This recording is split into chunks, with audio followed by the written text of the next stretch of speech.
She's particular, is our Alice. Only 5 and already knows exactly what she wants. Gets up, knows which outfit she wants on. Bedtime, knows exactly what book she wants read. And when it comes to sandwiches, cucumber, ketchup, white bread, crusts off.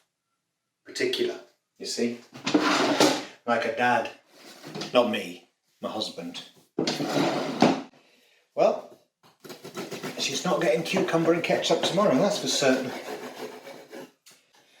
I'm sure she might kick off a hissy fit, but it's her first day at school, so she needs to have a proper lunch. Keep her going. So, tuna it is, full of iron and fatty acids. Go. Look at me, eh? Used to be that Sundays were about hangovers and come-downs. And if you told me then I'd be standing here now, making a lunch for my daughter's first day at school, well, I'd have pissed myself laughing. I never really thought about having a family. Oh, when I was younger, maybe, but then we all grow up thinking that we'll get old and get married and have kids.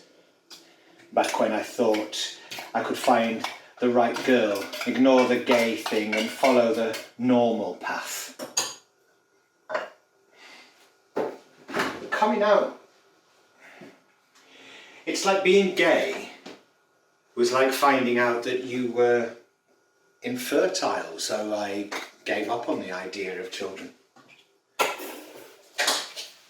Turned away from that path. Had too many other things to worry about anyway.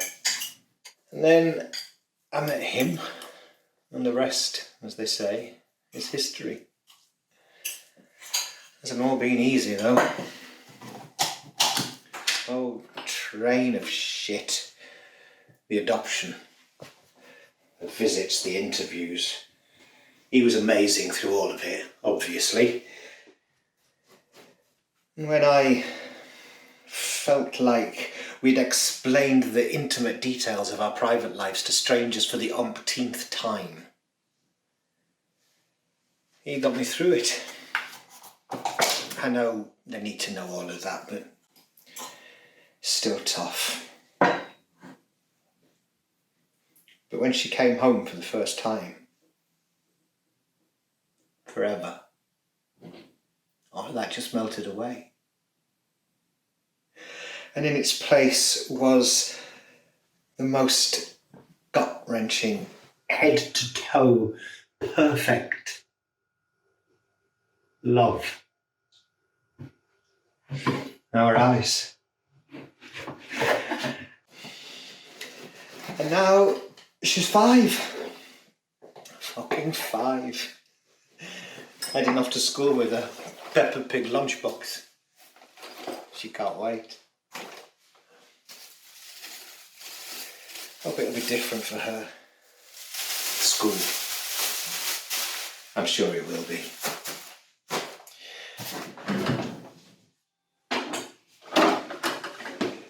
For me, well, I'm showing my age here, but I started secondary school in 1988. 1988. The year they introduced Section 28. Do you remember that? Well, I'll spare you the gory details, but let's just say that school was about as bad as you can imagine it for a gay kid growing up during that. All the old cliches, you name it, I had it. The mean rumours, the dinner money stolen, the jabs in the ribs, F-words in the playground. And the teachers, they didn't give a flying fuck.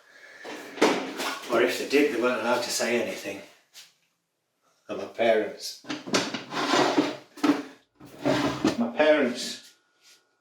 well, no fucks given from them either.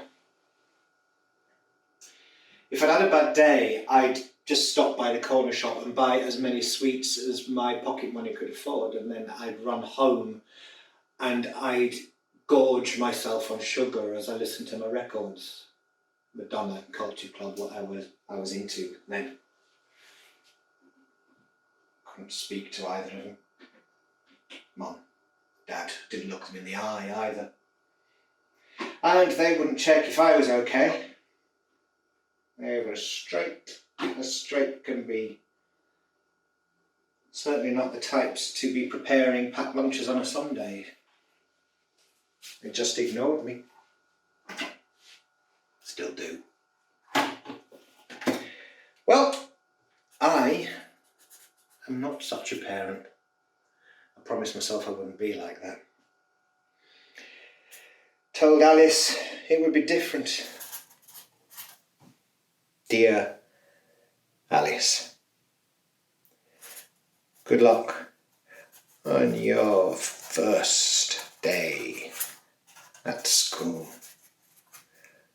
All our love, always, Dad and Dad.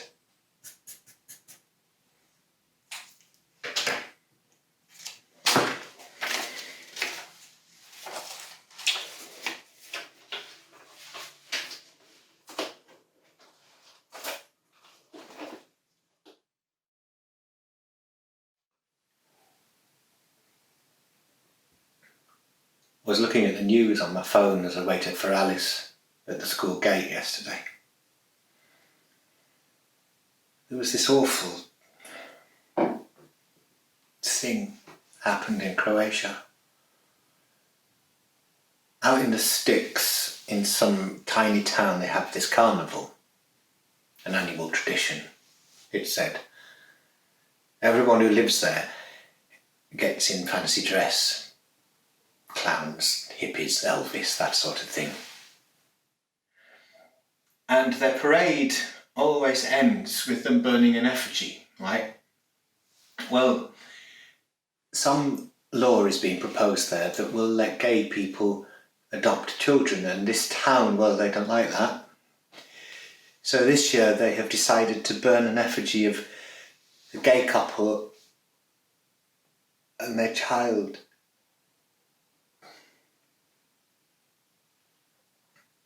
I watched the video. One of the men had dark hair like me and the other had light hair like him. I watched as they poured a whole can of petrol on them. Watched as they went up in flames. They were only papier-mâché, so they went up in seconds. Child was the last bit to catch light.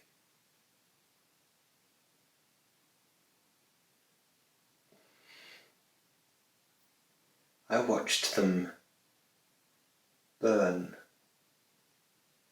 us, turned into ash and smoke. And there was I, thinking that things had moved on since I was a kid, eh?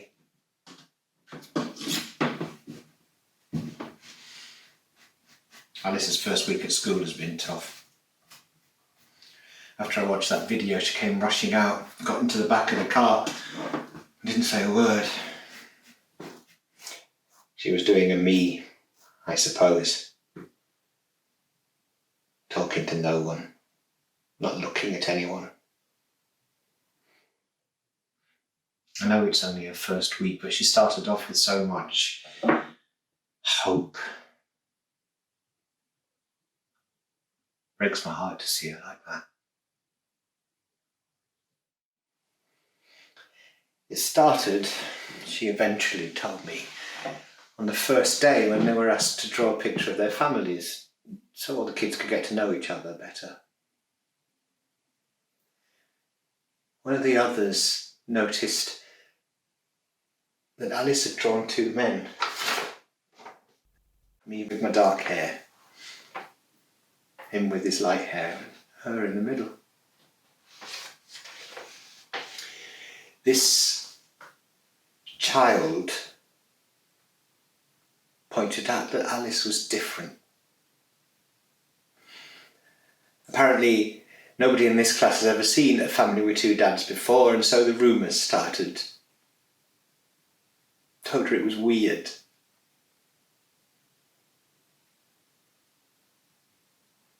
And apparently, nobody eats tuna mayo sandwiches either. That's weird too, who knew?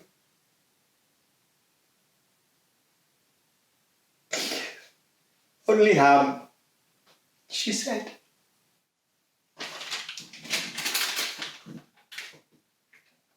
So ham it is.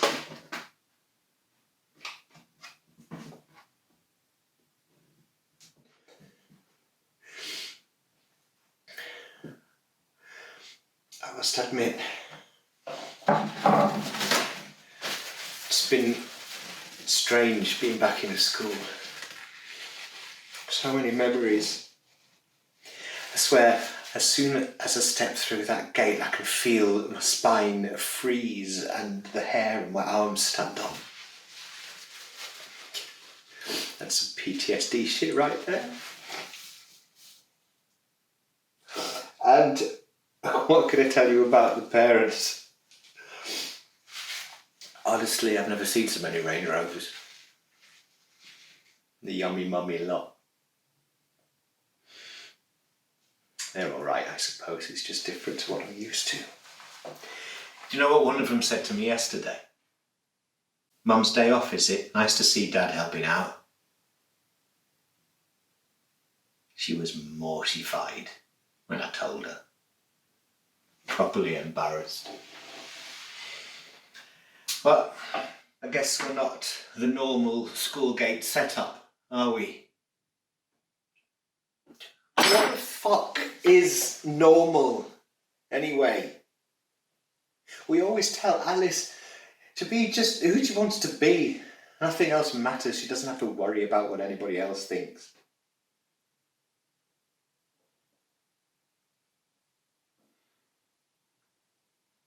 I'm beginning to wonder if that's true, if I'm honest.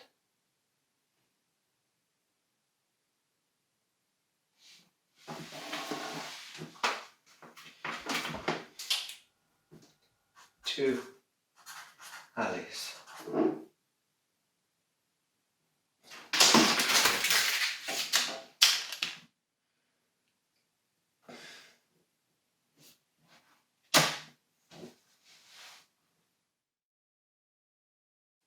So, a week next Saturday, you say? Great, yeah. No, Alice will be there. Yeah, do you want me to bring anything? Okay, if you're sure. Fine. Okay, see you tomorrow, love. Christ, what a difference a week makes, eh?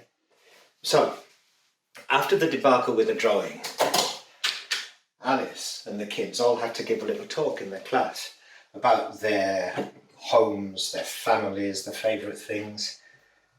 The parents were invited as well, a sort of show and tell, I suppose. She was so nervous. She begged us to talk to the teacher to get her out of it. I nearly caved, but he persisted. He sat her down and patiently told her that that's what life was like sometimes. You have to do the stuff you don't want to do. She listens to him. Well, there am I, sitting on one of those tiny kids' chairs in the classroom, waiting for her to give a speech. I was nervous for her, obviously. Every bit of me was sweating. She was amazing. She told them how my husband works in London and has to get the big train every day. She told them that I work at the swimming pool where they have their lessons. I think they think I'm a mermaid. I do the admin. She told them about her before family, how she had to leave them and how she came to us. She told them about our weekend walks in the park with the dog, how we go and get chips at the seaside on birthdays, and how we sit on Sundays and eat cucumber and ketchup sandwiches watching the telly. She talked about how much she loved her dad and Dad, our little family. I was a mess, obviously. One of the yummy mummies had to give me a whole pack of Kleenex to get through it. And now all her class thinks it's cool to have two dads. Do you remember when we were kids and we would play weddings in the playground? We'd make a ring out of a daisy and we'd get married by the bike sheds or whatever. Well, now it's not just girls marrying boys. Girls marry girls and boys marry boys.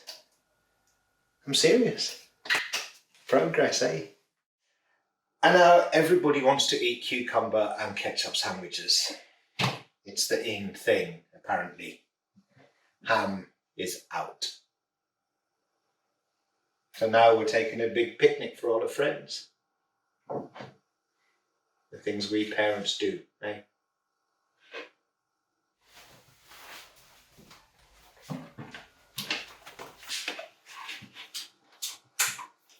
To Alice.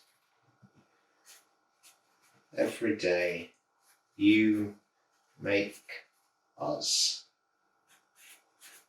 proud. All our love, always, Dad and Dad.